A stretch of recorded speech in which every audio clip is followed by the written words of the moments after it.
Welcome to the Taster session on non-fiction.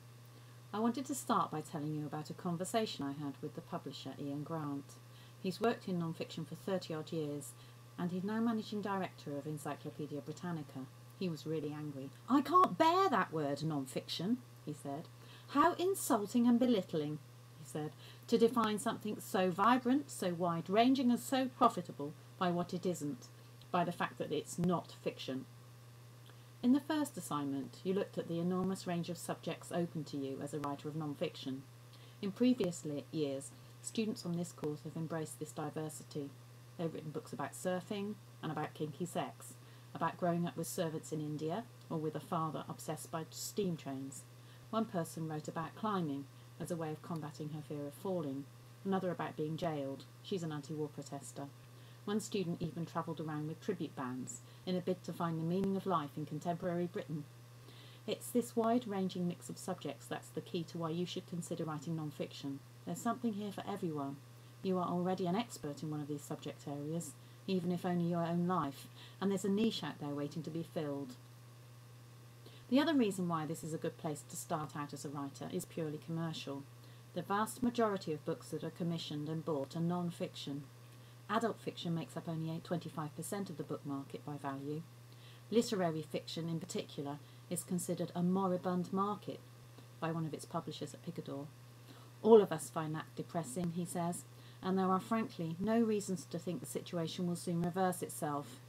Even Booker Prize-listed novels no longer sell in huge quantities.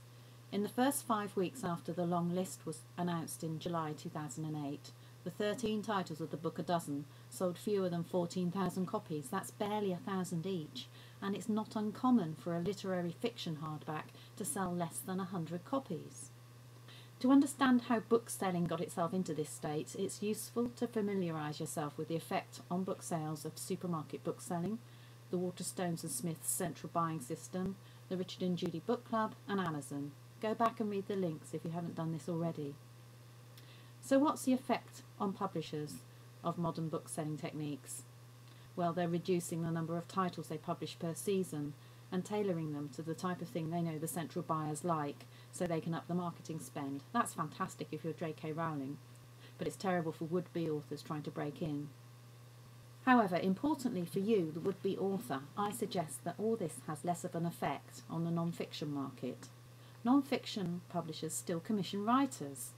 The Publishers Association says that while with fiction the great majority of titles are acquired through authors' agents, the more common pattern in non-fiction is for publishers to commission the product. So you can pitch ideas to them with much more likelihood of having them looked at than with fiction. The opportunities for a professional non-fiction book proposal are far greater than for a neatly typed up fiction manuscript, Agent Mark Lucas told us during his last visit to Falmouth. There are simply far more hooks to hang your ideas on than just your writing style. And why should you favour a non-fiction idea over, say, a screenplay or a feature? The Publishers Association assessed the media market in 2007 and declared that although book publishing is the smallest sector of the publishing media, it's the fastest growing sector and it has the largest international business. The UK is the world's largest exporter of books. The report goes on to say that the expectation is that book publishing will be the most successful of the text-based creative industries, at least in the immediate future.